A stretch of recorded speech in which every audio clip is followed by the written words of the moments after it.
Public interest में अब double engine के नफे नुकसान का परीक्षण करना है। देश के 18 राज्यों में डबल इंजन सरकार है, लेकिन ऐसे राज्यों जहां बीजेपी की सरकार नहीं है, उन राज्यों का क्या हाल है?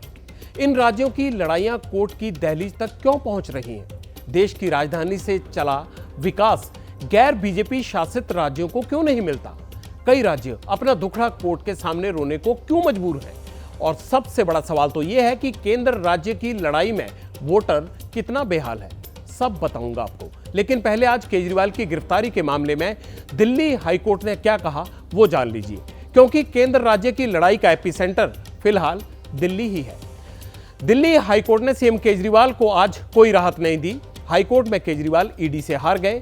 कोर्ट ने सीएम केजरीवाल की गिरफ्तारी को वैध माना। कोर्ट ने कहा आरोपी के हिसाब से जांच नहीं हो सकती। कोर्ट को राजनीति से कोई मतलब नहीं, कोर्ट कानून के हिसाब से काम करती है। आम आदमी पार्टी केजरीवाल की रिहाई के लिए अब सुप्रीम कोर्ट जाएगी। कोर्ट में केजरीवाल ने ईडी की अरेस्ट को चुनौती दी थी। उनके वकील ने अदालत में केंद्र सरकार को दोषी ठहराने की दलीलें भी दी और अरेस्ट को चुनाव से जोड़ना भी चाहा, लेकिन कोर्ट ने कुछ नहीं सुना। वहीं कोर्ट से बाहर पार्टी और एलजी के बीच की लड़ाई 4 कदम आगे चली गई है। संवैधानिक अधिकारों को लेकर दोनों अक्सर आमने सामने रहते हैं। दिल्ली के एलजी विनय कुमार सक्सेना ने दिल्ली की स्वास्थ्य सेवाओं को वेंटिलेटर पर बताया तो आम आदमी पार्टी भड़क गई। दिल्ली में टीएमसी ने भी डेरा डाला हुआ है। केंद्रीय जांच एजेंसी के खिलाफ टीएमसी का धरना प्रदर्शन चल रहा है। टीएमसी ने चुनाव आयोग से ईडी, सीबीआई, एनआईए और इनकम टैक्स के डायरेक्टर्स को तुरंत हटाने की मांग की है। मुकाबला तो कर्नाटक और केंद्र सरकार में भी खूब चल रहा है। दरअसल कर्नाटक सरकार ने सूखा राहत कोष को लेकर केंद्र के खिलाफ सुप्रीम कोर्ट का रुख किया, लेकिन सुप्रीम कोर्ट ने कर्नाटक को ही नसीहत दे डाली। क्या है वो नसीहत, आगे आपको बताऊंगा। वैसे तमिलनाडु में मंत्री की बहाली पर भी विवाद छिड़ा है। यह मामला भी सुप्रीम कोर्ट पहुंच गया। इसका भी परीक्षण करूंगा, आपको बताऊंगा कि गैर बीजेपी शासित राज्यों और केंद्र सरकार में इतनी तनातनी क्यों है।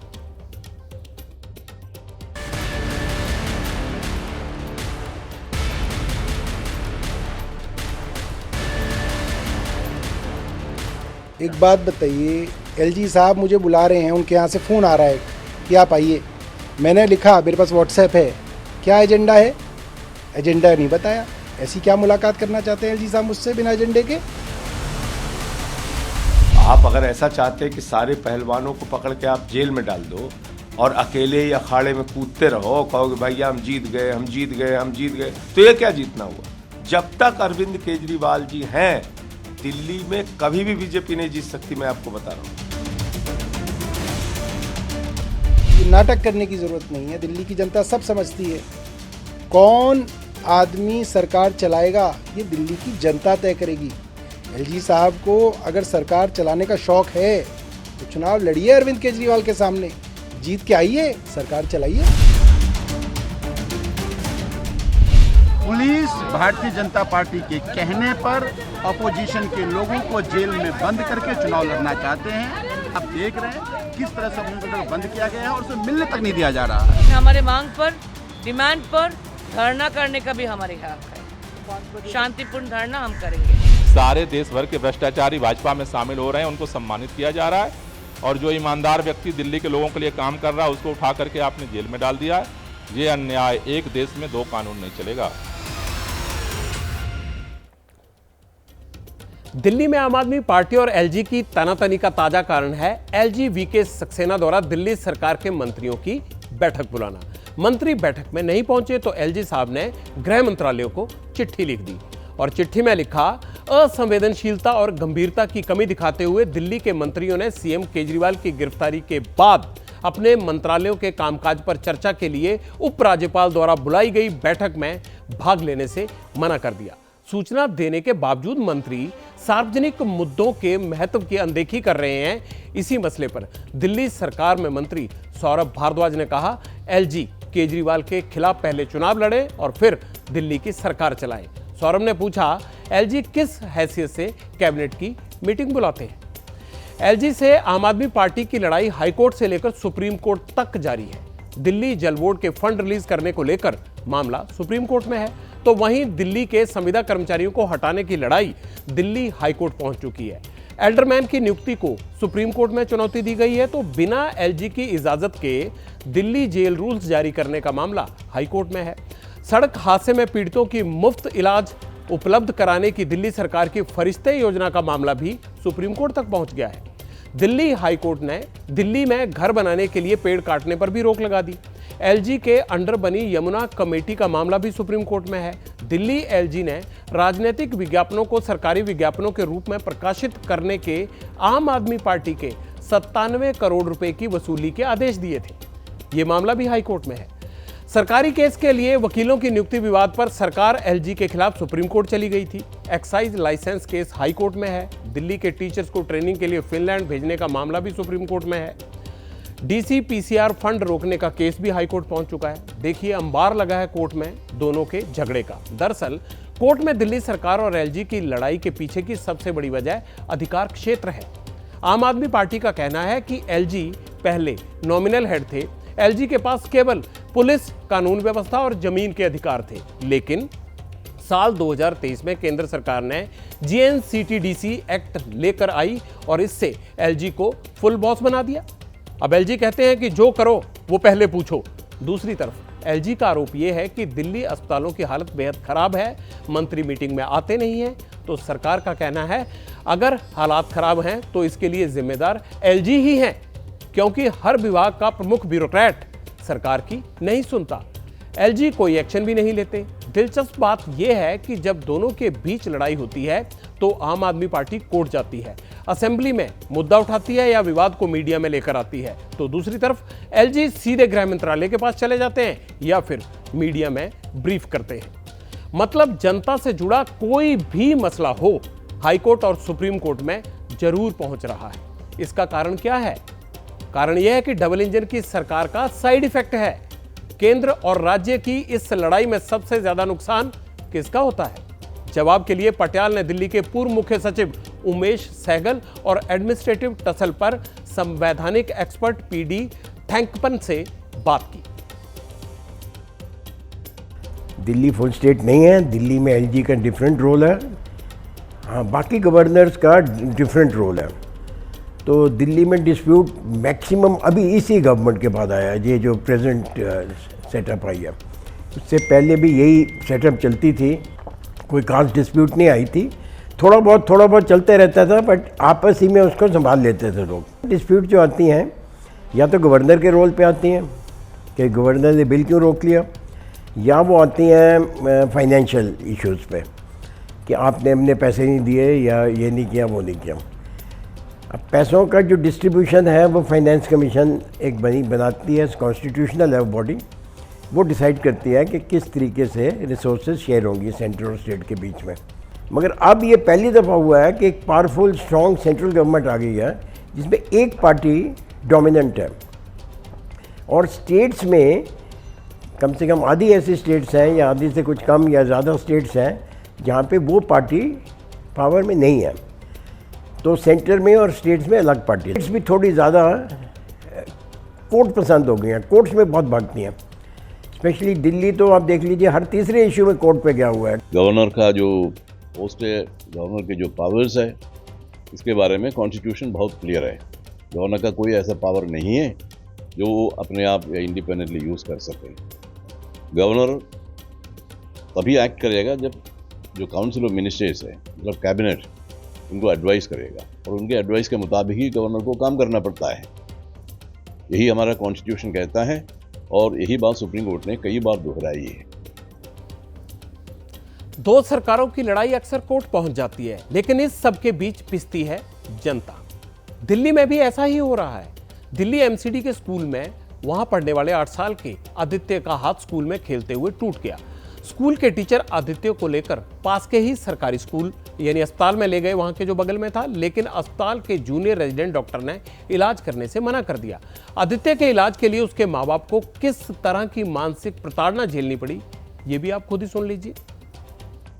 तो हेडग्वार अस्पताल में जब पहुंचे, दिल्ली का सरकारी अस्पताल है, क्या इलाज मिला वहाँ आपके? वहाँ कुछ इलाज नहीं मिला। वहाँ से बोले कि हमारे पास कॉटन नहीं है, हमारे पास टेप नहीं है और यहाँ पे हो नहीं पाएगा, आप जो है चाचा नेहरू में चले जाओ। तो कॉटन नहीं है, टेप नहीं है, इस तरह की बात उन्होंने अगर आपसे कही है, तो मैं ये देख रही हूँ, ये पर्चा जो आप हमें दिखा रहे हैं अभी, ये देखिए, ये पर्चा ये जो है वो दिया गया इन लोगों को, जिसमें क्या कुछ हुआ बच्चे का वो लिखा हुआ है, क्या कुछ उन्होंने सजेस्ट किया ये लिखा हुआ है, और साथ ही साथ जो जूनियर रेसिडेंट डॉक्टर होता है कैजुअलिटी में, उसका सिग्नेचर और स्टैम्प भी यहाँ पर लगा हुआ है। साथ ही साथ क्या कुछ यहाँ देखिए लिखा है, कॉटन नॉट अवेलेबल और एडवाइस टू बाय, मतलब आप लोगों से खरीदने के लिए भी कहा गया था क्या? नहीं, कुछ नहीं बोले, वो खाली लिखते गए बस। लिखने के बाद में पर्चा साहब को दे दिया, मास्टर जी को, और फिर उसके बाद ये पर्चा फिर यहाँ गया, फिर मैं वहाँ गया। चाचा नेहरू में तो बस 5 मिनट मुश्किल से मुझे खड़ा होने दिया, मैं तो गेट के बाहर बैठा था। भाई बच्चा रो रहा कि दर्द की दवा भी दे दें, इतना बड़ा अस्पताल था, दर्द की दवा तक ना दिए। हमारा बच्चा प्यासा था, हम तो सोच रहे पानी पिलाना चाहिए कि नहीं पिलाना चाहिए, ये बार बार पानी मांग रहा है। 5 बजे के बाद ही था, 4:15 के आसपास था, तो बोले यहाँ डॉक्टर है नहीं। हम कहा इमरजेंसी में तो डॉक्टर 24 घंटे रहते हैं, तो कहीं नहीं है, नहीं, आप और कहीं ले जाओ। फिर मैं असहाय हो गया।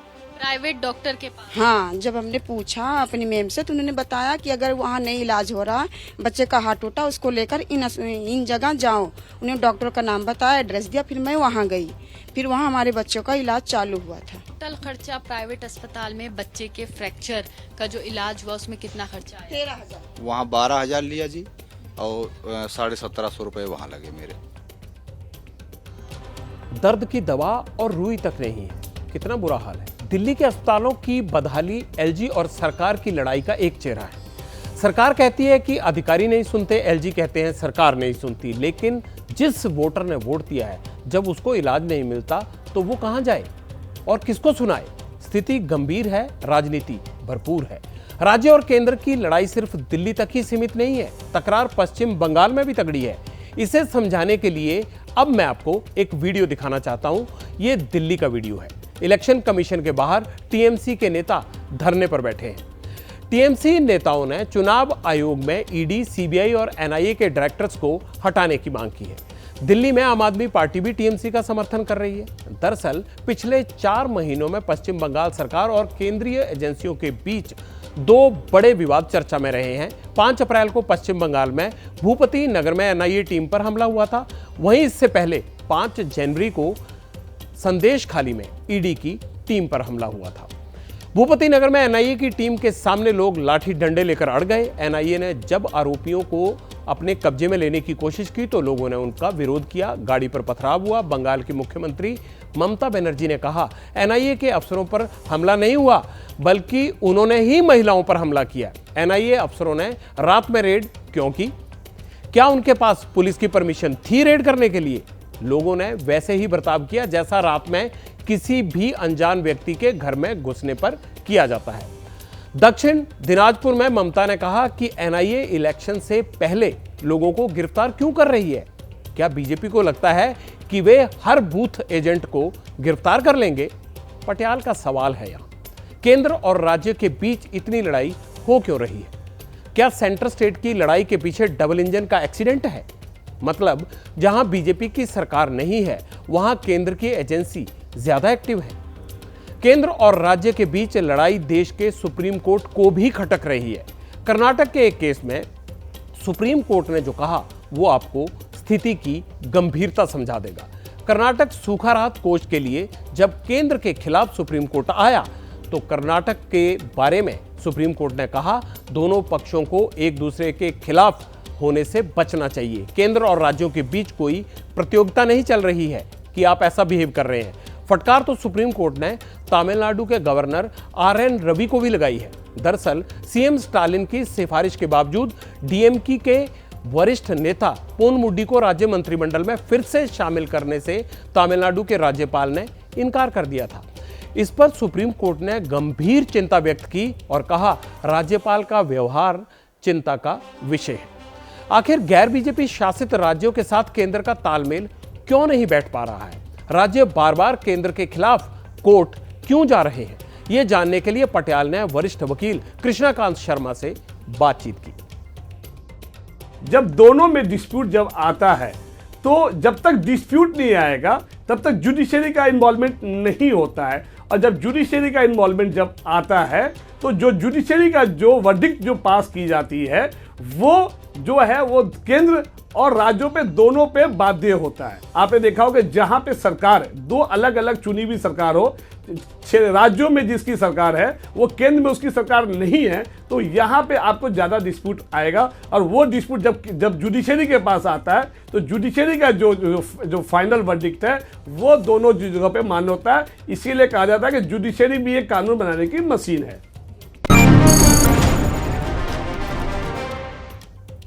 केंद्र और राज्य रिश्ते में ऑर्डर के लिए ऑर्डर तो खूब कर रहे हैं, लेकिन फैसला रुका हुआ है। केंद्र सरकार चुनाव में कह रही है कि वो करप्शन पर एक्शन ले रही है, उसकी किसी राज्य से कोई दुश्मनी नहीं है, लेकिन राज्यों का मानना है कि करप्शन बहाना है, असल मकसद चुनाव में उनको ठिकाने लगाना है। लेकिन इस पूरे विवाद पर एक बड़ा सच महाराष्ट्र से निकलकर सामने आता है, जहां राज्य के एंटी करप्शन एक्शन के लिए पिछले 6 साल में महाराष्ट्र एसीबी ने केंद्र सरकार को 547 बार आवेदन भेजे ताकि इजाजत मिले तो भ्रष्टाचार के खिलाफ कार्रवाई हो सके। लेकिन केंद्र की अनुमति सिर्फ 51 मामलों में दी गई, 126 की इजाजत नहीं दी गई, 354 मामलों की जांच हो ही नहीं पाई।